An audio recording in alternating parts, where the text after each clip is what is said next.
Shields up, Ironbreakers. Rurikhan here coming at you with another video. Welcome back to Monster Hunter World. Today I'm going to be bringing you my Elemental Charge Blade build. And some of you guys might be like, dude, who cares about Elemental, man? I'm all about impact files. Don't you know impact files are the best? And maybe you're right at this point in time. Definitely playing Elemental Charge Blade in the current iteration of Monster Hunter World is not really the best playstyle unless you're rocking something like a Kiar Strongarm Ice, which happens to be the case with this particular build. But other than that, it's not the most viable playstyle, and usually impact files do tend to perform better than elemental files. However, once Iceborne hits, things are going to change a little bit because we're going to have to take a deep dive into how much damage you can actually squeeze out of Savage Slash, as well as the resulting damage buff that you're going to be getting. And in case you guys aren't aware, Elemental Charge Blades are going to have a longer duration on that buff, which is going to allow them to stay in Axe mode longer with buffed up damage, which is going to increase elemental damage, which I think is going to make the elemental playstyle a whole lot more viable for Charge Blades. At least that is just my theory. Or maybe you're just curious and you want to check out what Elemental Charge Blades are going to be like if you happen to have the Kiar Strongarm Ice, which is friggin' beast mode. Just straight up beast mode, and I did get this in my last Cove to Wrath run, so, you know, let's talk about this. So the weapon that we're using, naturally, Kiar Strongarm Ice, has a decent amount of attack, has a decent affinity, but most importantly, it's got so much ice element. It is, I think it's actually the it's definitely the most powerful elemental charge blade in the game. I don't think it's the most powerful elemental weapon in the game, although it might be. It might actually be, like, out of all the weapons, because, like, the elemental damage you can squeeze out of this particular weapon is just completely insane. And then we are naturally going, it naturally has critical element because it is a Cove to Wrath weapon, and we're going to put a health regen on there because that's just one of the best augments that you can put on a weapon in order to just keep on going and not having to stop to heal yourself. So that is the Kiar Strongarm Ice, and we are going to socket it with a Frost Jewel. Then we're going to be using Kaiser Crown Gamma, and we're going to put 2 Mighty Jewels in there. We're going to get Nergigante Male Gamma, and we're going to put 2 Charger Jewels in there. And I know not everybody's got Charger Jewels. I'm sorry, dude. It's like, this is the build. Then we got Frost Jewel in there as well. Kaiser Vambrace's Gamma and a Magazine Jewel. Damascus Coil Beta and 3 Frost Jewels. And pay attention to something. This weapon can actually go all the way up to +5 ice damage, and that is actually its cap. I tested it.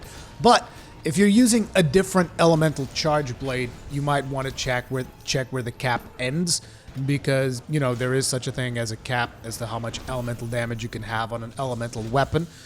So therefore, you want to make sure that you don't go overboard, because otherwise you're just wasting decoration slots, okay? And then finally, Kaiser Greaves Gamma, which give you Tenderizer with a Tenderizer Jewel 2, as well as an Attack Jewel. And everybody has 1 Attack Jewel, unless you got rid of it, at which point it's not really my fault. And we're also using an Attack Charm, because I don't have that many Attack Jewels. I'm sorry, I am poor. I don't have that many Attack Jewels, but I do have other jewels that I care about. So, you know, it is what it is. Once you put all of these things together, you are looking at Critical Eye level 7, Ice Attack level 5, Attack Boost level 4, and, you know, you're like, why don't you put more Attack Boost, less Ice Attack? When you're dealing with elemental damage, you want as much elemental damage as you can possibly squeeze out of it. Much more than you want Attack Boost, because the purpose here is to deal elemental damage. You want your 3 Focus so that your Charge Blade charges faster. You're going to go with 3 Maximum Might, which coupled together with Critical Eye and the natural affinity of the weapon is going to put you at a whooping 85% affinity. And then to top it off, you're also going to put 1 Weakness Exploit on there so that if you happen to hit a tender spot in the monster, you're also going to get 100%. So basically, it's 85% affinity no matter where you hit, and 100% affinity if you actually hit a weak spot. We're going to put the capacity boost in there, and the critical element comes with the sword. And then this set also brings us Teostra Technique, which gives us Master's Touch, so that whenever you crit, you're not going to waste sharpness.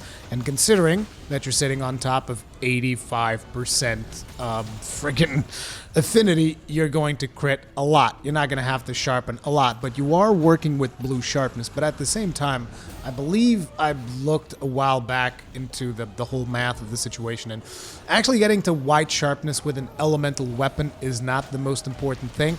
And in terms of, you know, your attacks bouncing off, it's a charge blade. Charge your sword. Your attacks won't bounce off anymore. It's that simple. So that is my opinion on that, but again, I haven't really run the full extent of the math, and I'm not super big into the whole, oh man, but the movement values and the motion values coupled together with the white sharpness, and I'm not going to get into that, okay? I think the build works great the way that it is, and I think you can see in the video that it feels real good when you hit the monsters with the friggin' super amped elemental discharge.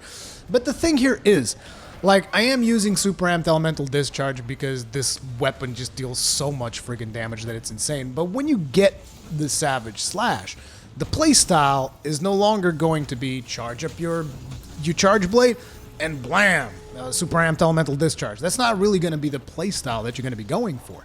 With Savage Slash, you're going to be going for the circle attack with Axe Mode in order to really maximize the damage that you can get out of the Savage Slash buff. It's called Savage Slash, right? Yeah, I think it's Savage Slash. Either way, you're going to want to actually use the axe attacks. And I tried doing that on a couple of situations. I'm super rusty with it because most of the time that I've spent with the Charge Blade, and by the way, Charge Blade actually happens to be my most played weapon, even though I wouldn't consider it my main weapon. It is the weapon that I've used to tackle most of the challenges in this game. I think it's because the Nergigante Charge Blade, it just feels so damn powerful to kill Elder Dragons, at least in my opinion, because of the flinching and all of that stuff.